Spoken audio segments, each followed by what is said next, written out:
வணக்கங்களே, கடவுளூர் TV நேயர்களுக்கு லட்சுமணன் அன்பு வணக்கங்கள். இப்போ நம்ம பார்க்க போகிறது வார ராசி பலன் 20ஆம் தேதியிலேருந்து 26ஆம் தேதி வரை எப்படி இருக்க போதான்னு பார்க்க போகிறோம். ஸோ எப்போதுமே சொல்கிறது தான் லக்னத்துக்கு பாருங்கள். ஸோ ராசிக்கு பார்ப்பதை விட லக்னத்துக்கு பார்க்க ரொம்ப பர்ஃபெக்டாக இருக்கும். உதாரணமாக ஒரு மகர லக்னம் விருச்சிக ராசினா நீங்கள் விருச்சிக ராசிக்கான பலன்களை பார்க்கறத விட மகர ராசிக்கான பலன்களை பார்க்கும்போது ரொம்ப பர்ஃபெக்டாக இருக்குங்க.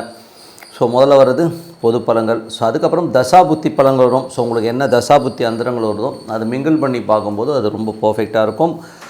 வீடியோட இந்த டிப் ஆஃப் த வீக் இருக்குது, மறக்காமல் பாருங்கள். தனுசு ராசி. ஸோ தனுசு ராசிக்கு வந்து பார்த்திங்கன்னா உங்களுக்கு ராசி அதிபதி 1 4ஆம் அதிபதியான குரு. ஸோ குரு வந்து பார்த்திங்கன்னா 6ல் வக்கரமாக இருக்கும்போது கொஞ்சம் தாயார் கொஞ்சம் பிடிவாதமாக இருக்கிறதுக்கான வாய்ப்புகள், அதுவும் சந்திரனுடைய சாரத்தில் போகும்போது அது வந்து அஷ்டமாதிபதியாக வரும்போது கொஞ்சம் மன உளைச்சல் வருவதற்கான தொழில் ரீதியான விஷயம் கவனமாக இருக்கிறது ரொம்ப ரொம்ப அவசியம்.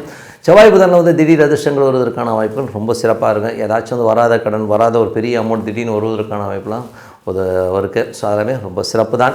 அதுக்கப்புறம் பார்க்கும்போது உங்களுக்கு 2ஆம் அதிபதி 3லும் சின்ன சின்ன கலகங்கள் ஏற்படுவதற்கான வாய்ப்புகள் இருக்குது. சில பேருக்கு வந்து பார்த்தீங்கன்னா பிரயாணங்கள், வேலை விஷயமாக நிறைய பிரயாணம் பண்ணுற மாதிரியான விஷயங்கள் இருக்குது. ஸோ அதெல்லாமே ரொம்ப சிறப்பு தான்.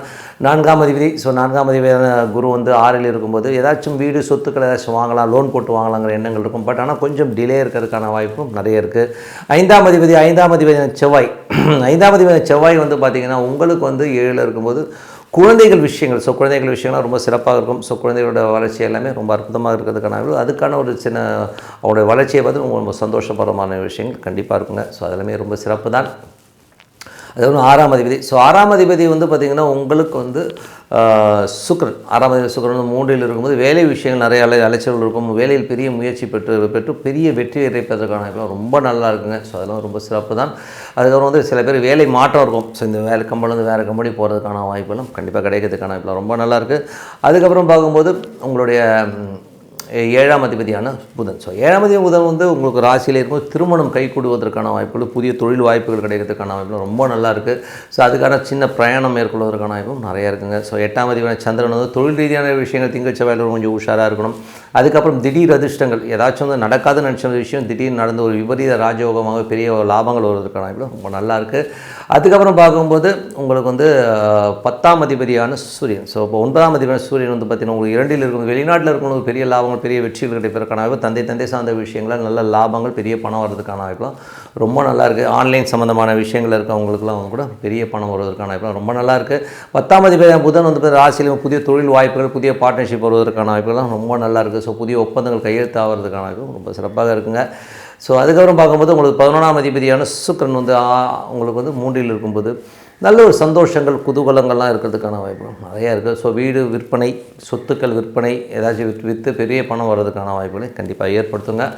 ஸோ இதுவரை பார்த்தது வந்து உங்களுக்கு வந்து பொது பலன்கள். இப்போ பார்க்கும்போது தசாபுத்தி பலன்கள். தர்சன லக்னமாக இருந்து உங்களுக்கு வந்து சூரிய தசாபுத்தி என்பது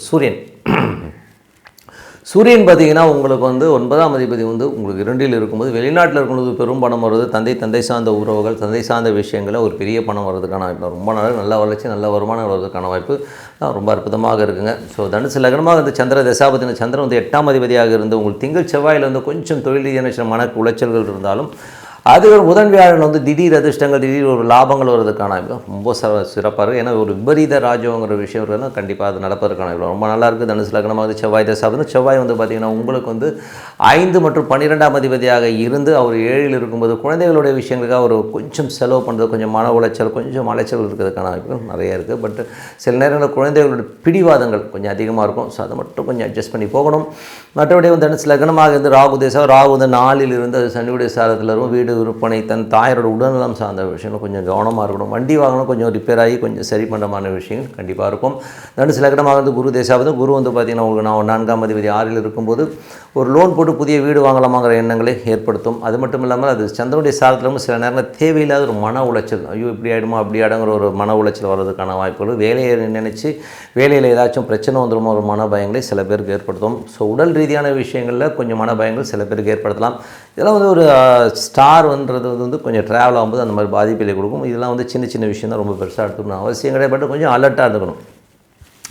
அப்புறம் தனுசு லக்னமாக இருந்து சனி தசாபதி, சனி வந்து பார்த்திங்கன்னா உங்களுக்கு வந்து 2ஆம் அதிபதி 3லும் கலகங்கள் வருவதற்கான வாய்ப்புலாம் ரொம்ப கேர்ஃபுல்லாக இருக்கணும். ஸோ தேவையில்லாமல் நம்ம தெரியாமல் கேமரா வைக்கிறது, நம்மளை வாட்ச் பண்ணுற மாதிரி விஷயங்களும் கொஞ்சம் கேர்ஃபுல்லாக இருந்துக்குங்க. தனுசு லக்னமாக வந்து புதன் தசாபதி, புதன் 10ஆம் அதிபதி மற்றும் 7ஆம் அதிபதியாக இருந்து அவர் ராசியிலே இருக்கும்போது சுப நிகழ்ச்சிகள், திருமணம் வந்து கைக்கூடி வருவதற்கான வாய்ப்பு, புதிய தொழில் வாய்ப்புகள் வருவதற்கான வாய்ப்புகள், அதுக்கான ஒப்பந்தங்கள் வருவதற்கான வாய்ப்புகள் ரொம்ப நல்லா இருக்குங்க. ஸோ எல்லாமே ரொம்ப சிறப்பு தான்.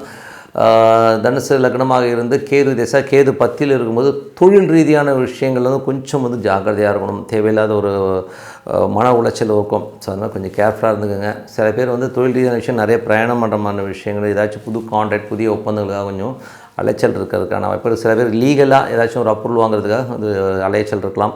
ஸோ இந்த மாதிரி விஷயங்கள் இருப்பதற்கான வாய்ப்புலாம் நிறைய இருக்குது. ஸோ தனுசு லக்னமாக இருந்து சுக்கிர தசாபதி, சுக்கிரன் வந்து பார்த்தீங்கன்னா உங்களுக்கு வந்து 6ஆம் அதிபதி, 6 மற்றும் 11ஆம் அதிபதி சுக்கிரன் 3ல் இருக்கும்போது வேலை விஷயங்கள், நிறைய பிரயாணங்கள், புதிய வேலை வாய்ப்பு கிடைக்கிறதுக்கான, இந்த ஒரு வேலை இன்னொரு வேலைக்கு போய் அதில் ஒரு அதிக சம்பளம் கிடைக்கிறதுக்கான வாய்ப்பு ரொம்ப நல்லா இருக்குங்க. ஸோ நல்ல விஷயங்கள் எல்லாம் மாற்றம் ஒரு பிரார்த்தனை விஷயமா அதார இறைவனை பிரார்த்தனை கண்டிப்பாக அடுத்த லெவல் போகிறதுக்கான வாய்ப்புலாம் நல்லா இருக்குது. ஸோ இப்போ பார்க்க போகிறது tip of the week. Tip of the week. So tip of the வீக்கில் வந்து நம்ம பார்க்க போகிறது பாதகாதிபதி. ஸோ பாதகாதிபதிங்கிறது வந்து பார்த்திங்கன்னா ஒவ்வொரு ஜாதகத்துலேயும் வந்து இருக்கும். ஸோ சரம், ஸ்திரம், உபயம் சொல்லிட்டு அந்த 3 ராசிகளாக பிரியும். ஸோ அதில் வந்து பார்த்திங்கன்னா சரத்துக்கு 11ஆம் அதிபதியும், ஸ்திரத்துக்கு வந்து 9ஆம் அதிபதியும், அதுக்கப்புறம் வந்து உபயத்துக்கு வந்து 7ஆம் அதிபதியும் வந்து பாதகஸ்தானமாக இருக்கும். ஸோ அந்த மாதிரி அந்த பாதகஸ்தானங்கள் வந்து எல்லா ஜாதகத்துலேயும் ஏதோ ஒரு கண்டிப்பாக இருக்குங்க. ஸோ இந்த மாதிரி பாதகஸ்தானங்கள் என்ன மாதிரி, பாதகாதிபதி என்ன மாதிரி விஷயங்களை பண்ணுவார், முக்கியமாக இந்த பாதகஸ்தானம் பாதகாதிபதிகள் எப்படி வேலை செய்வாங்கன்னா அவங்களுடைய தசா புத்தி அந்தர காலகட்டங்களில் மட்டும்தான் அது வந்து மெயினாக வேலை செய்யும். ஸோ மற்ற காலகட்டங்கள் வந்து அவ்வளோ பெருசாக எஃபெக்ட் பண்ணுறது கிடையாது.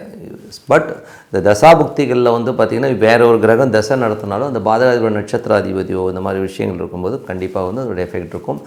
மேஜராக வந்து பாதகாதிபதி அது வந்து எப்படி எஃபெக்ட் பண்ணோன்னா அது இருக்கிற ஸ்தானங்கள். இப்போ உதாரணத்துக்கு சொன்னால் ஒரு ஜாதகர் இருக்கார். ஸோ அவருடைய பாதகாதிபதி வந்து இப்போ உதாரணத்துக்கு வந்து ஒரு மகர லக்னம், ஒரு செவ்வாய் பாதகாதிபதியாக இருக்கிறவங்க 2ல் வந்து செவ்வாய் இருக்குன்னா அவர் ஏடாகூடமாக பேசுவார். பேச்சினால் அவருக்கு பெரிய விரோதங்கள், பெரிய இழப்பு ஏற்பட்டிருக்குன்றதில் வந்து எந்தவித இதில் கண்டிப்பாக நடந்திருக்கும். சரிங்களா? தாயார் சார்ந்த உறவுகளாலும் வந்து பார்த்திங்கன்னா அவங்களுக்கு ரொம்ப மனக்காயங்களை இவர் ஏற்படுத்தியிருப்பாருங்கிறது தான் உண்மையான விஷயம். ஸோ இதுதான் வந்து பாதகம். அது மட்டும் இல்லாமல் பார்த்திங்கன்னா இந்த பாதகம் வந்து நிற்கிறத விட அந்த பாதக ஸ்தானத்தில் உள்ள கிரகங்கள் தான் மேஜர் எஃபெக்ட் பண்ணும். இப்போ உதாரணத்துக்கு வந்து இப்போ வந்து அவருக்கு செவ்வாய் வந்து அந்த பாதக ஸ்தானத்தில் இல்லை, ஆனால் பேச்சினால் வந்து ஒரு 50% தான் அவருக்கு வந்து ப்ராப்ளம் வந்திருக்கும். மற்றபடி வந்து ஒரு 100% கிடையாது. ஆனால் 100% அங்கே இப்போது சப்போஸ் மகர லக்னத்துக்கு வந்து விருச்சிகத்தில் இருக்கிற கிரகம் வந்து கண்டிப்பாக ஒரு பெரிய பாதகத்தை கண்டிப்பாக அவர் பண்ணும். அதுவும் அந்த பாதகஸ்தானாதிபதி வந்து அந்த தசாபுத்தி காலங்கள் வந்து ஒரு மன உளைச்சலையும் டென்ஷன்ஸையும் கண்டிப்பாக கொடுத்துரும். இப்போ உதாரணத்துக்கு வந்து சொல்லப்போனால் ஒருத்தருக்கு வந்து பாதகஸ்தானத்தில் இப்போ ஒரு மகர லக்னத்துக்கு வந்து புதன் வந்து பாதகஸ்தானத்தில் இருந்து அது 11ல் வந்து பாதகஸ்தானமாக இருக்கும்போது வேலை விஷயங்களில் வந்து ரொம்ப பெருசாக போகணும் சொல்லி நிறைய கடன் வாங்கி, இல்லை ஒரு தொழிலில் ஒரு பெரிய கடன் வாங்கி கடன் சம்பந்தமான விஷயங்களோ, இல்லை 9ஆம் அதிபதியாக வர அப்பா சம்பந்தமான விஷயங்களில் ஏதோ ஒரு பெரிய பிரச்சனையில் மாட்டி அதனால் ஒரு பெரிய மன உளைச்சல் கண்டிப்பாக வருங்க. ஸோ புதன் வந்து அந்த பாதகஸ்தானத்தில் இருந்தால் எதுக்கு சொல்கிறேன்னா அந்த பாதகங்கிறது வந்து அந்த தசாபுத்தி காலங்களில் கண்டிப்பாக எஃபெக்ட் பண்ணும். ஸோ நீங்கள் எப்படி தான் போனாலும் சரி அந்த எஃபெக்ட்டை கண்டிப்பாக கொடுத்துரும். ஸோ அதனால் வந்து இதை விட்டு நம்ம பாதகஸ்தானாதிபதியோடைய திசை நடத்தும்போது நம்ம என்ன பண்ணணும் போது அந்த ஸ்தானாதிபதி யாரோ அந்த கிரகம் இருக்கு இல்லையா 11லேருந்து என்ன கிரகம் நடக்கும், ஸோ அதுக்கான வர்ஷிப் பண்ணிக்கணும். அவ்வளோதான், பிரார்த்தனை தான். என்னை பொறுத்த பரிகாரன்றதை விட ஒரு பிரார்த்தனை பண்ணும்போது கண்டிப்பாக வந்து இந்த பாதகஸ்தானம் பாதகாதிபதியிலேருந்து கண்டிப்பாக ரிலீஃப் பண்ணும். பட் நம்ம தெரிஞ்சுக்கணும், ஏன்னா வந்து நமக்கு பாதகாதிபதி இது. ஸோ பாதகாதிபதி திசை நடக்கும்போது நம்ம கரெக்டாக அந்த ஒரு விஷயத்தில் வந்து நம்ம கேர்ஃபுல்லாக நடந்துக்கிட்டோம்னாலே மேக்ஸிமம் வந்து அந்த பிரச்சனைகள்லேருந்து வெளியில் வந்துடலாம்ங்கிறது தான் இதுக்கான ரெமெடி. மற்றபடி எந்த பிரச்சனையாக இருந்தாலும் ஒரே ரெமெடி தாங்க, எல்லா நோய்க்கும் ஒரே மருந்துன்ற மாதிரி ஒரு ப்ராக்டிஸ் மட்டும் நீங்கள் லைஃப்பில் பண்ணிட்டீங்கன்னா கண்டிப்பாக நம்ம அடுத்த லெவல் போகிறதுக்கான வாய்ப்பு கண்டிப்பாக இருக்கும். எப்போதுமே சொல்கிறது தான். ஏன்னா ஒரு பிரார்த்தனை என்ன சாமி வேணால் எடுத்துக்கோங்க, உங்களுக்கு ரொம்ப பிடிச்ச சாமி ஏதோ ஒரு சாமியை எடுத்துக்கிட்டு டெய்லி அதுக்குன்னு ஒரு 10 நிமிஷம் ஒதுக்குங்க. சாப்பாடு எப்படி முக்கியம், தூக்கம் எப்படி ஒரு மனுஷனுக்கு முக்கியமோ அந்த மாதிரி வந்து ஒரு பிரார்த்தனையும் வந்து ரொம்ப ரொம்ப முக்கியம். ஸோ அதனால் வந்து மனதார இறைவனை வந்து பிரார்த்தனை பண்ணுங்கள். உள்ளுக்குள்ளே வந்து தெய்வம் இருக்கணும். ஸோ தெய்வம் உள்ளே வந்துருச்சுன்னா அதுக்கப்புறம் யாரும் உங்களை டச் பண்ண முடியாது. இதுக்கு உதாரணம் சொல்லணும்னா மகாதேவர் ஐயர் பெரிய ஒரு ஸ்காலர், கிட்டத்தட்ட வந்து நீங்கள் கூகுளில் போய் டைப் பண்ணி பாருங்கள் மகாதேவர் ஐயர்னு. ஸோ அவர் சொல்லியிருக்கார். அவர் என்ன சொல்வார்னா நான் வந்து கிட்டத்தட்ட வந்து ஒரு 47 ஆண்டுகளாச்சு என்னோடய ஜாதக நோட்டை தொட்டு. காரணம் என்ன, உபாசனை தெய்வம், என்னோடய இஷ்ட தெய்வங்களை வந்து நான் டெய்லி வழிபட்டுறேன் அப்படின்னு.